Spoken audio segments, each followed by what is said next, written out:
Hey, what's good YouTube? It's Gainz here and I'm back with another video for you guys, and in this video, man, I'm gonna be showing y'all some NBA 2K19 news and some NBA 2K19 shooting changes that Mike Wang's been telling us about on Twitter. But before we get into the video, if you guys are new, make sure you guys subscribe right now, because you know I'm gonna be bringing you guys a lot more NBA 2K19 content, so you don't want to miss that. So make sure you guys subscribe and like the video as well. That will really help me out. But yeah, with all that being said, let's go ahead and jump straight into the video.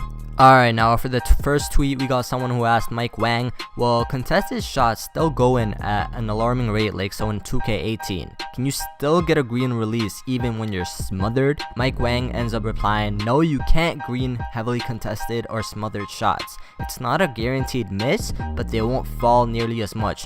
So this is really good, because in 2K18, as you all know, if you had a pure sharpshooter like a stretch big, you would hit that shot like every single time, even if someone was all up in your face, which you know a lot of us did not like, because you know that ruined the skill gap in the game. As long as you're a pure stretch or a pure sharpshooter, you would hit every single shot. Even if you're a half court, you have someone all up in your face, you'd still hit the shot. But it's really good to hear that they're fixing this in 2K19 and they're adding sort of a skill gap, and by doing this, it's gonna prevent all those sharpshooters and stretch bigs from taking dumb shots and getting rewarded for it and getting the shot to fall, even when they're a half court, heavily contested, smothered, and still getting the shot to fall. And now 2K is adding a skill gap, and I'm happy for that. But yeah, with that being said, let's go ahead and go in the next tweet. Alright, now someone asked Mike, please tell me something has been done about the good wide open shot percentages. I feel like I have more success with slightly late early releases, and I have this problem across all game modes. Shooting algorithm has been changed quite a bit for 19. Shot contest detection more sensible now. Bigger bonuses and bigger penalties for open versus contested, as well as good versus bad timing. Excellent window is smaller but gives bigger boost.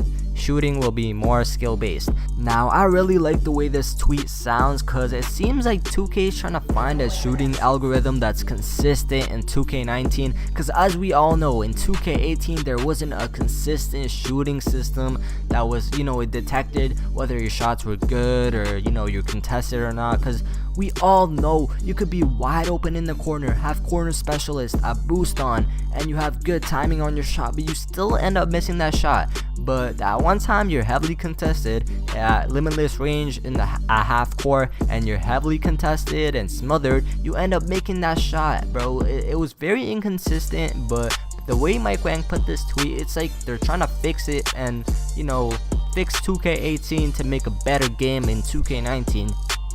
Alright, so next up, what should have more influence over whether you make or miss shots? Open versus contested, or good versus bad timing? Reply with some ratios if you want. Open is 50, timing 50. Now this was a really good question, but it ended up being one of those tweets where the whole 2K community ended up debating and fighting over this. I mean, Agent 00, Swante, iPod, Hank the Tank, you name it, everyone was trying to prove themselves right and others wrong. But the way I see it is, it should be both, because in one case you can have a guy who's wide open in the corner, he takes a shot and he ends up making the shot even though he has really bad timing. And on the other hand, you can have a guy who's heavily contested and makes a shot because it's based on timing.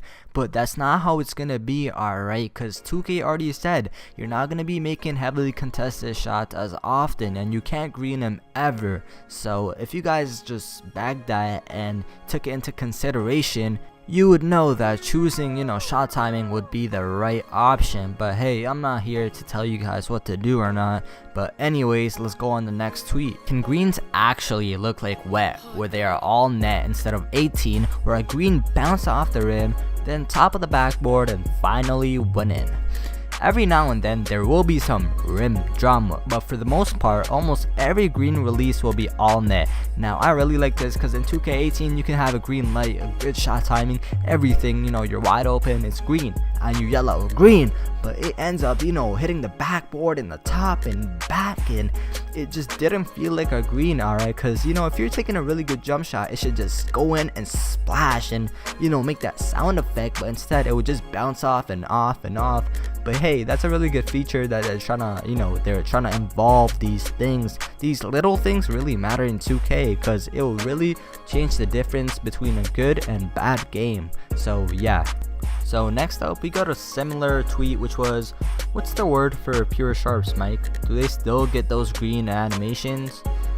Mike Wang ends up replying, sharps are the only builds who get the green animations, the snowboat shot landings. Now this is very cool, that only, pure sharps are able to get it, because then, it would just make the game, feature wise different, because then if you're a pure sharp, you can be like, hey, only I get these animations and you don't, and but yeah. Next up, we got the manpower himself. You gave us a lot of info about takeover, but could you give us more info about how the takeover will help and affect shooters and stretches?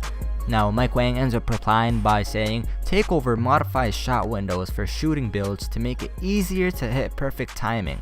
It also boosts or unlocks the full potential of the shooting badges. For example, with limitless, only sharps and TO can bomb from curry range with any effectiveness. So if you didn't catch that, he's generally speaking about pure sharpshooters and stretches in every build that involves shooting in your category. Alright, so he's trying to say that, the takeover in shooting builds, it modifies the shooting window to make it easier to time your shots and hit those green lights. Alright, it makes the green light percentage window much wider, so you can hit those greens more often. And on top of that, you unlock boosts on your badges and your shooting and everything like that, so you can shoot at your potential. Alright, so your maximum potential, you'll be able to knock those shots from limitless range with full effectiveness. You'll be at your peak, like when Curry gets hot, that's how you're gonna be playing if you're pure sharp. And for the final tweet of the day, we got, what stops pure sharps from abusing deep bad shots? Timing is much tougher, and if you get a defender nearby, you can expect to see a lot of bricks. But a pure sharp and takeover left wide open with good timing is going to hurt a lot of teams.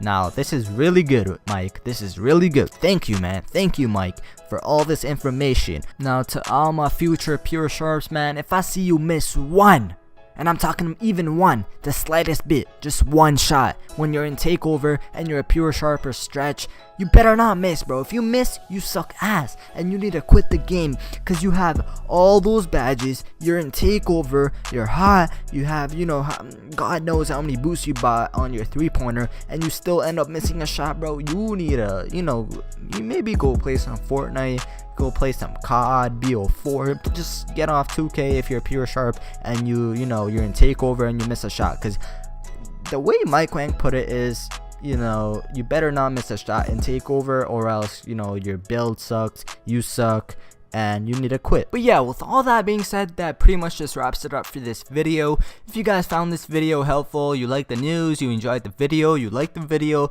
make sure you guys like the video, leave a comment down in the comment section down below on what you guys think about the news that Mike Wang's been giving us recently, what you guys think about pure sharps and stretches and all that. But yeah, with all that being said, Gainz here, and I'm out.